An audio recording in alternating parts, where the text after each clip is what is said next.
Bienvenidos a su espacio Perlas del libro de Isaías. El libro de Isaías fue escrito en una época muy agitada. El pueblo se había alejado de Dios y se había corrompido. El profeta Isaías predijo la cautividad babilónica, tanto para Israel como para Judá, pero también profetizó el regreso de los exiliados y la venida del Mesías.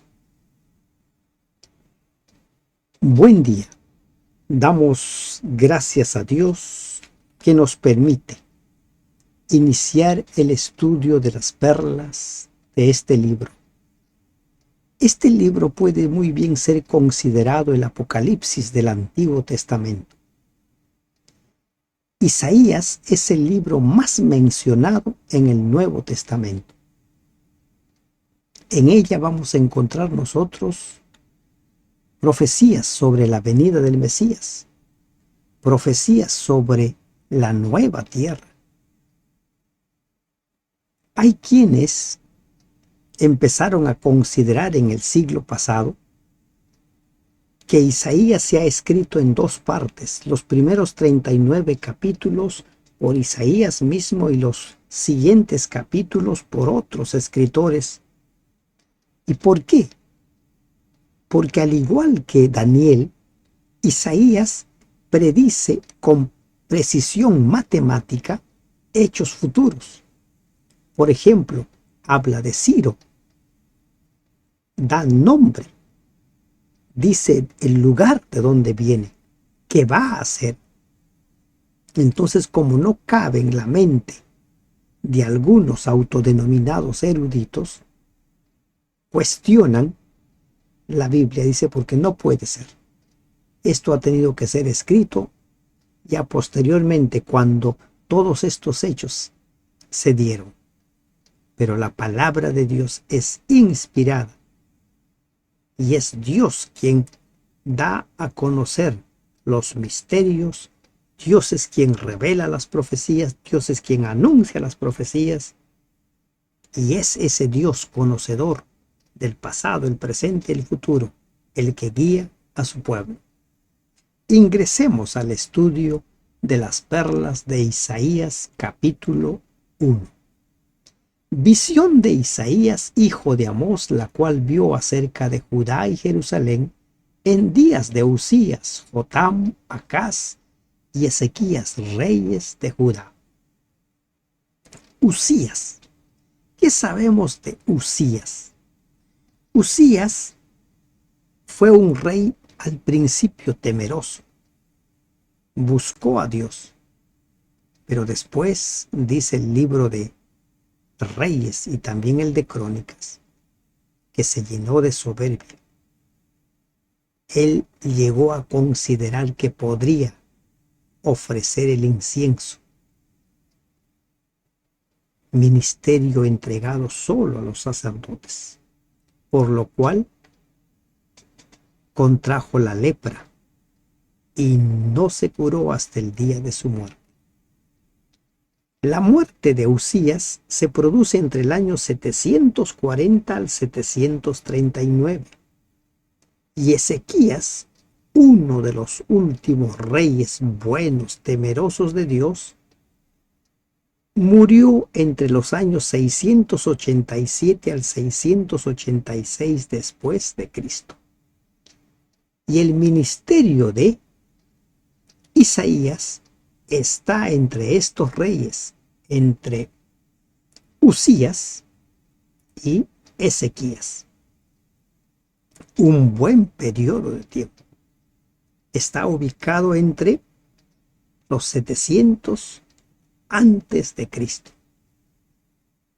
Y miren, allí es donde nosotros nos encontramos con un Dios que conoce el futuro con una exactitud única.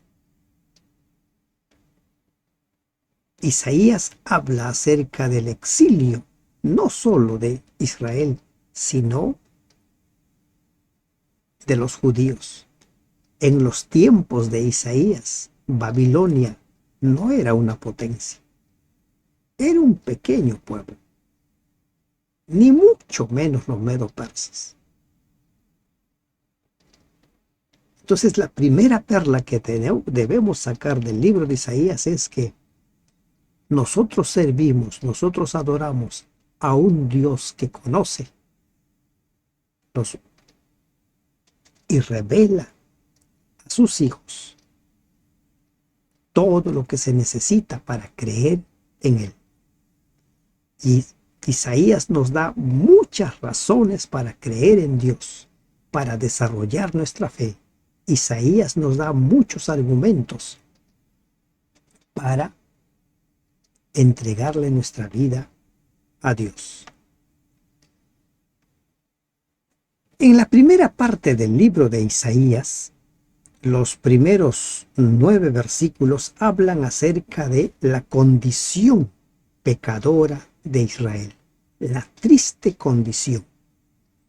Dice: oíd cielos y escucha tu tierra, porque habla Jehová. Crié hijos y los engrandecí, y ellos se rebelaron contra mí.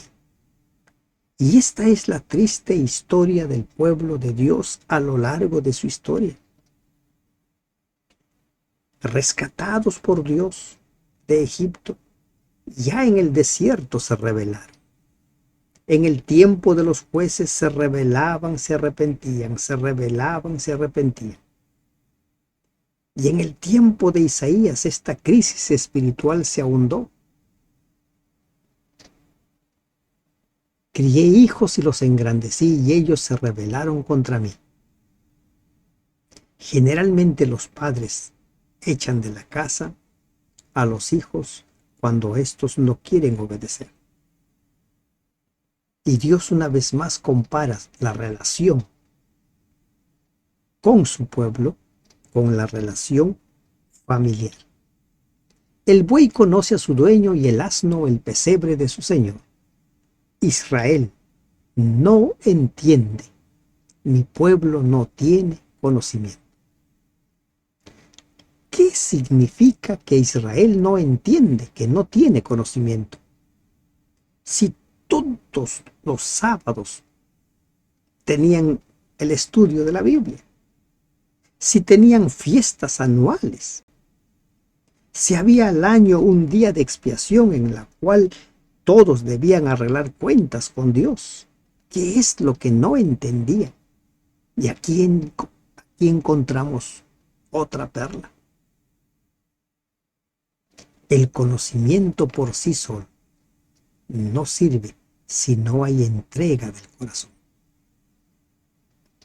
Por eso, el primer gran mandamiento dice: amarás a Dios con todo tu corazón, con toda tu mente, con toda tu alma, con todas tus fuerzas. Tiene que haber entrega. El conocimiento por sí solo no ayuda. Podemos leer toda la Biblia 10 veces, 20 veces, pero si no hay entrega, de nada sirve. No entiende. Y hay mucha gente que no quiere entender la palabra de Dios, por más clara que sea. Mi pueblo no tiene conocimiento. Y este conocimiento implica ir descubriendo las grandes verdades de Dios, ir comprendiendo qué significa cada cosa, qué significan los simbolismos. Y esa es la lucha hoy en día en muchas personas. Un sector de cristianos dice: bueno, el Antiguo Testamento no sirve, el Nuevo solamente. Otro sector dice: bueno, Cristo es un profeta. Otros dicen: bueno, el Espíritu Santo es una fuerza. ¿Por qué no llegan a entender el mensaje completo de la Biblia? Porque simplemente se concentran en pasajes, en ciertos pasajes de la Biblia, y lo que no les gusta no lo toman en cuenta. ¿Qué sucedía con este pueblo? Oh gente pecadora, pueblo cargado de maldad, generación de malignos, hijos depravados, dejaron a Jehová. Dejaron a Jehová. Este es el drama de la gente, dejar a Jehová. Los israelitas, los judíos, hoy en día los cristianos, gustan de las ceremonias, gustan de los programas, pero lamentablemente muchos han dejado a Jehová. Y esto es lo que estaba pasando con ellos. Dejaron a Jehová, provocaron a ir al Santo de Israel, se volvieron atrás. Y miren lo que pasaba con ellos. ¿Por qué querréis ser castigados aún? Todavía os rebelaréis. Toda cabeza está enferma y todo corazón doliente. Y esto nos recuerda lo que dice Apocalipsis capítulo 3. Tú dices, yo soy rico. Pero en verdad, ¿qué dice? Pero en verdad eres un triste desventurado, miserable, pobre, ciego y desnudo. La condición espiritual de Israel era esta. Desde la planta del pie hasta la cabeza no hay en él cosa sana, sino herida, hinchazón, podrida y podrida llaga. No están curadas, ni vendadas, ni suavizadas con aceite. Esta descripción es de la condición espiritual del pueblo. En otras palabras, un cuerpo en descomposición. ¿Por qué? Porque dejaron a Jehová.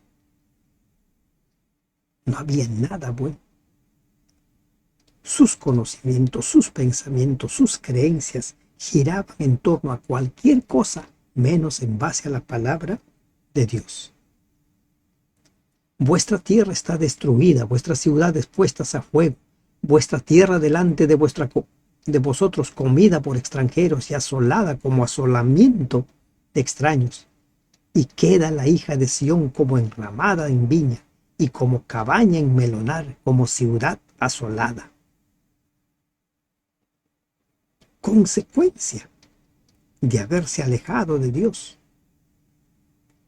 Pero ¿qué es lo que suele suceder cuando las cosas empiezan a complicarse? Ahora se van por el otro lado. Empiezan a decir, bueno, ¿de qué sirve servir a Dios?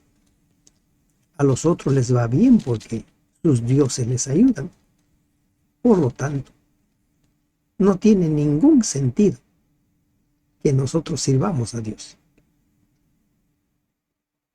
Es lo que pasó con el rey Acaz.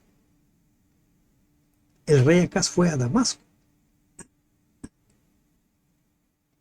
y se encontró con un Dios, con un altar, y dijo, este Dios le da éxito, victoria a los asirios. Entonces yo también voy a levantar un altar. Y en el libro de Malaquías sucede lo mismo. En el versículo 13, el capítulo 3 dice, por demás es servir a Dios. ¿Qué aprovecha que guardemos su ley y que andemos afligidos en presencia de Jehová de los ejércitos? ¿Qué aprovecha? De nada sirve. Mejor vámonos. Olvidan que todo lo que les sucede es consecuencia de haber abandonado a Jehová. Si Jehová de los ejércitos no nos hubiese dejado un resto pequeño como Sodoma, fuéramos y semejantes a Gomorra. Tras cada invasión, tras cada devastación, Dios siempre dejaba un resto, un remanente. Israel se mantuvo por amor de Dios, como dice David, a los fieles. Se mantuvo por amor a ellos. Siempre ha habido un remanente fiel, a pesar de que la gran mayoría se corrompe.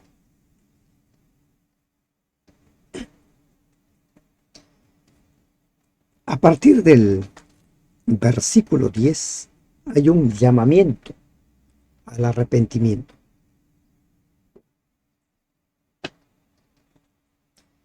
Príncipes de Sodoma, oíd la palabra de Jehová. Escuchad la ley de nuestro Dios, pueblo de Gomorra. Miren el lenguaje con el cual se dirige a ellos, para decirles que la condición de ellos no es mejor que la de estos pueblos destruidos.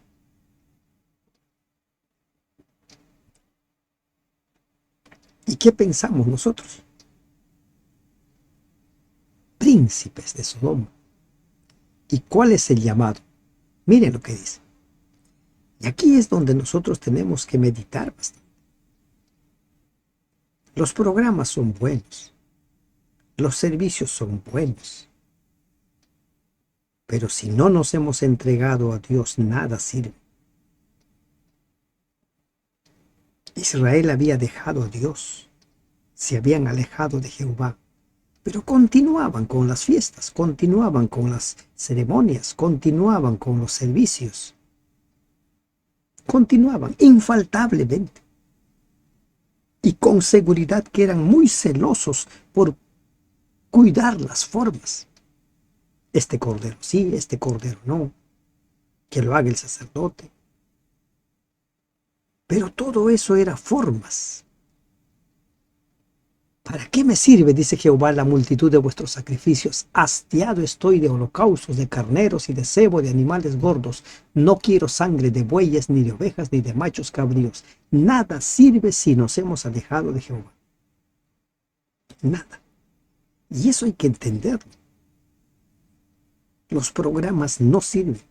Las ceremonias no sirven si nos hemos alejado de Jehová. Dios fue quien dio las instrucciones de cómo debía de ofrecerse los sacrificios, cómo debía procederse con las ofrendas. Él dio las instrucciones, pero todos esos eran medios, símbolos de cómo es que Dios se proponía perdonar los pecados de ellos. Pero ellos se conformaron con las formas. Y continúa. ¿Quién demanda esto de vuestras manos cuando venís a presentaros delante de mí para hollar mis atrios? Miren, ellos iban con lo que se había especificado, con el cordero, con el becerro. Pero Dios dice, ustedes están hollando mis atrios. ¿Por qué? Porque se habían alejado de Jehová. Las formas no sirven si el adorador se ha alejado de Jehová. No sirve. Podemos estar orando, podemos estar cantando, podemos estar leyendo, pero si nos hemos alejado de Jehová, no sirve. No me traigáis más vana ofrenda, el incienso me es abominación, luna nueva y día de reposo, el convocar asambleas, no lo puedo sufrir, son iniquidad vuestras fiestas solemnes. Dios fue quien pidió que se realicen esas fiestas solemnes. Dios dio instrucciones de cómo debían ser los sacrificios. Y cada sacrificio tenía su forma. Pero todos eran lecciones, símbolos por medio del cual Dios les estaba enseñando cómo es que Él procede para restaurarlos. Pero ellos perdieron de vista lo más importante, Dios. Y simplemente se centraron en las formas. Y Dios dice, ya no quiero nada de eso. Vuestras lunas nuevas y vuestras fiestas solemnes las tienen aborrecidas mi alma. Me son gravosas, cansado estoy de soportarlas. Cuando extendáis vuestras manos, yo esconderé de vosotros mis ojos. Asimismo, cuando multipliquéis la oración, yo no oiré. Llenas están de sangre vuestras manos. Miren, el pueblo seguía orando, seguía clamando. El pueblo seguía yendo al templo.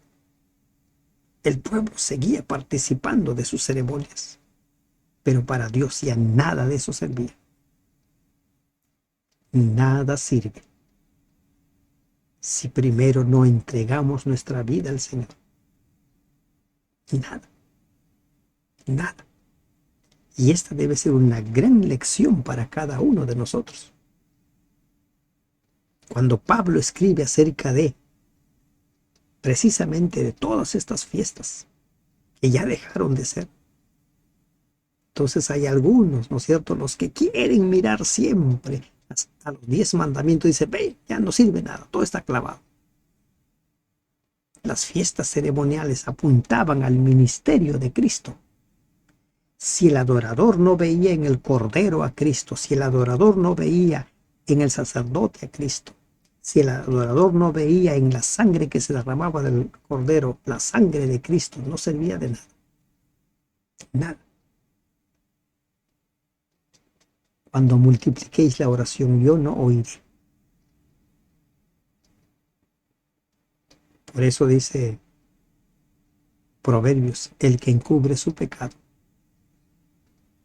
su oración tampoco es escuchada. A partir del versículo 16 ahora viene la invitación de Dios. Ya les dijo cuál es su condición. Ahora viene la invitación de Dios. Y eso es lo maravilloso de Dios. Te dice qué está mal. Te dice qué cosa debes corregir. Y luego te va diciendo cómo es que Él se propone solucionar el problema. Y miren lo que dice en el versículo 16. Lavaos y limpiaos. Quitad la iniquidad de vuestras obras delante de mis ojos. Dejad de hacer lo malo. Lávate. Límpiate. Deja de hacer lo malo. Pon en práctica mis enseñanzas. Pon en práctica mi palabra. Israel conocía muy bien la palabra de Dios. Ponlo en práctica, vívelo. ¿Y cuál era la forma práctica? Aprendan a hacer el bien. Hagan el bien. Busquen el juicio. No sean injustos. Restituyan al agraviado, a quien le han quitado. ¿Recuerdan ustedes a Zaqueo? Le dice, Señor, si yo les he quitado, 4 veces les voy a devolver. Eso es restituir.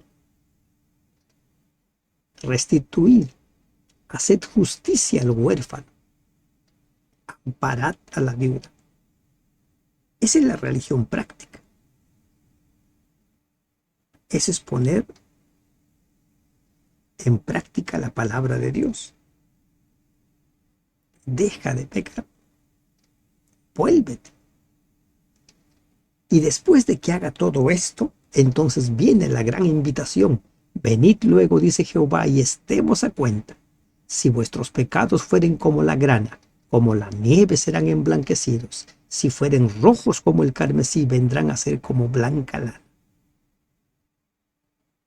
Aquí no hay ningún parámetro. Aquí no hay que tal pecado se puede perdonar y tal pecado no se puede perdonar.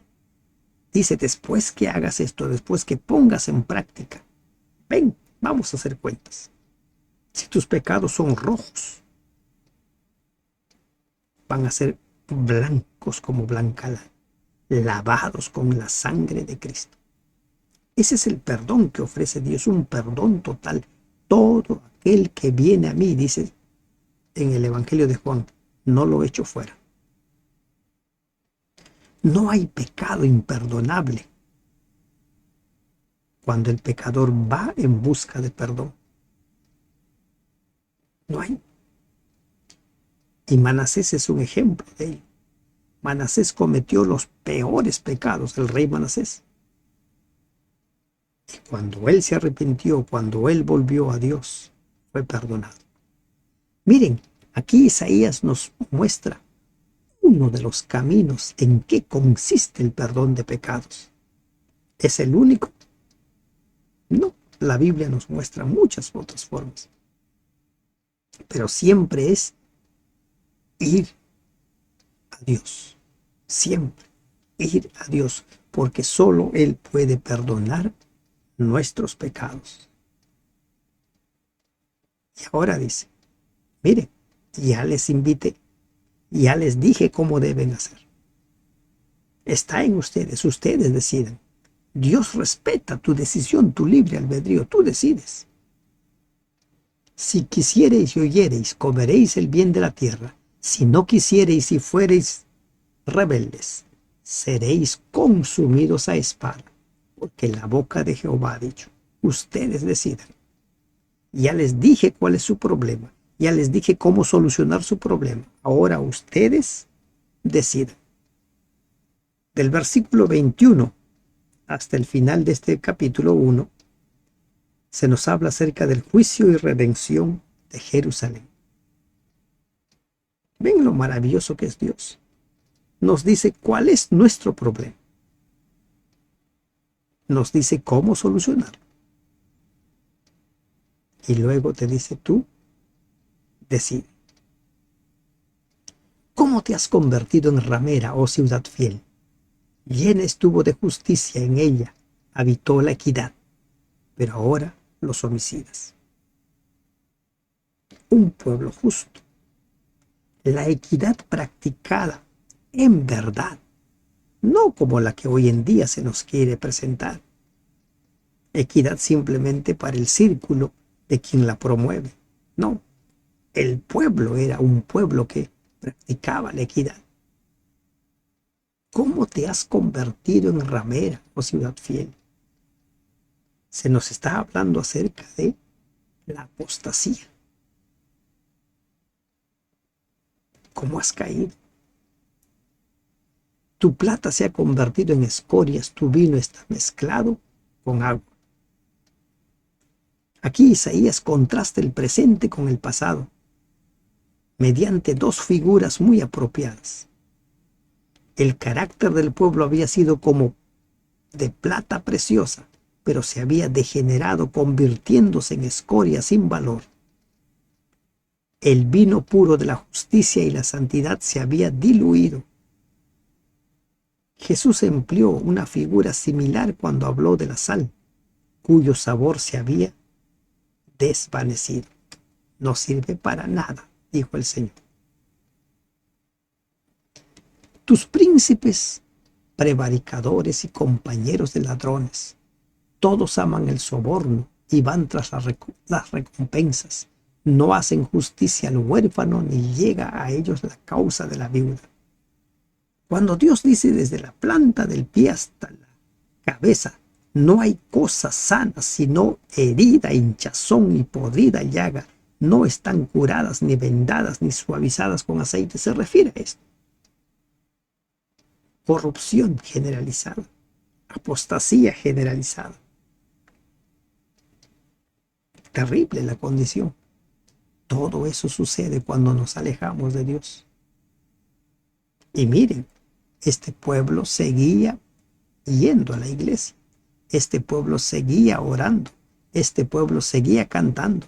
Este pueblo seguía participando de las fiestas. Pero estaban alejados de Dios. Estaban alejados.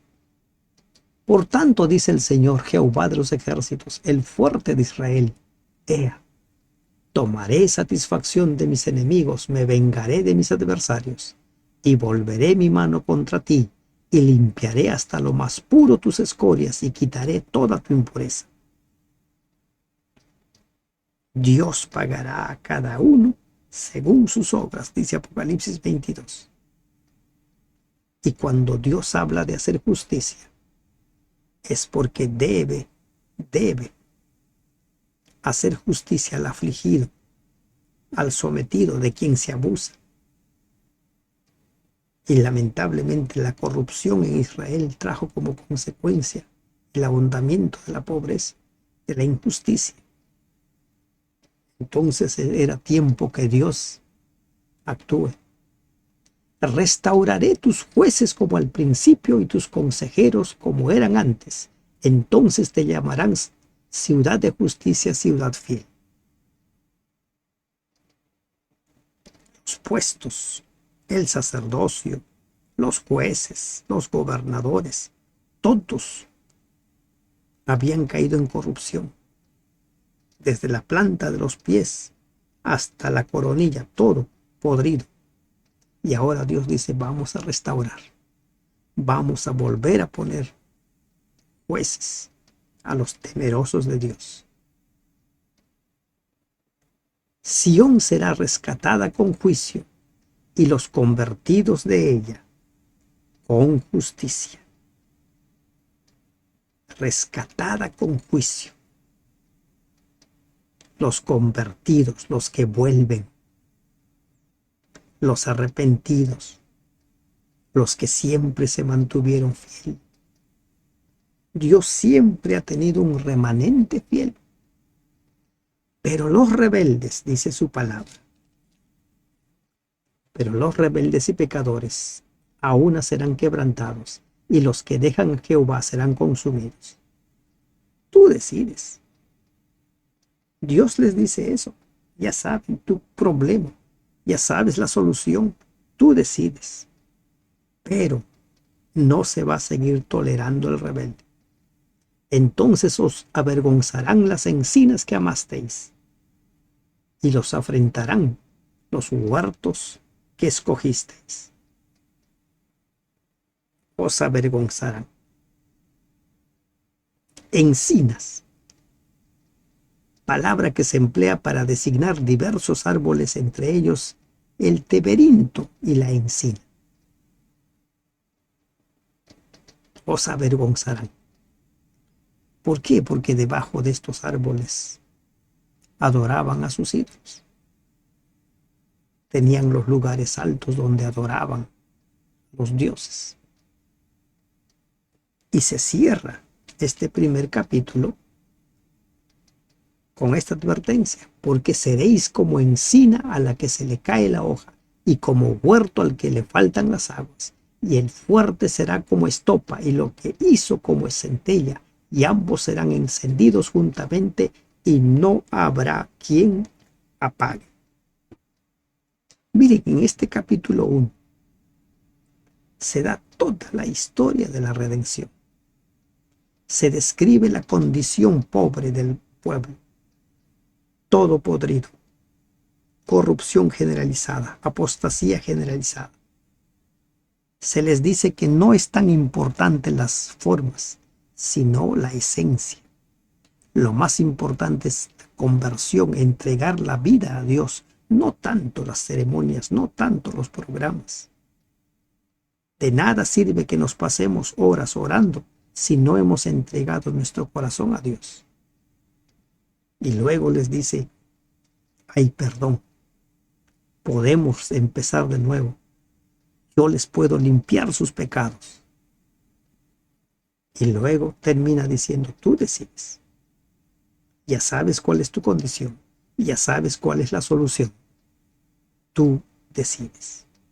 Y es el mismo mensaje para nosotros. Sabemos cuál es nuestra condición, sabemos cuál es la solución, y tú y yo decidimos entregar nuestra vida o no entregar. No te conformes con las formas. Los programas son buenos, la oración es buena y necesaria, pero lo más importante es que entreguemos nuestra vida al Señor. Que Dios te bendiga. Amén.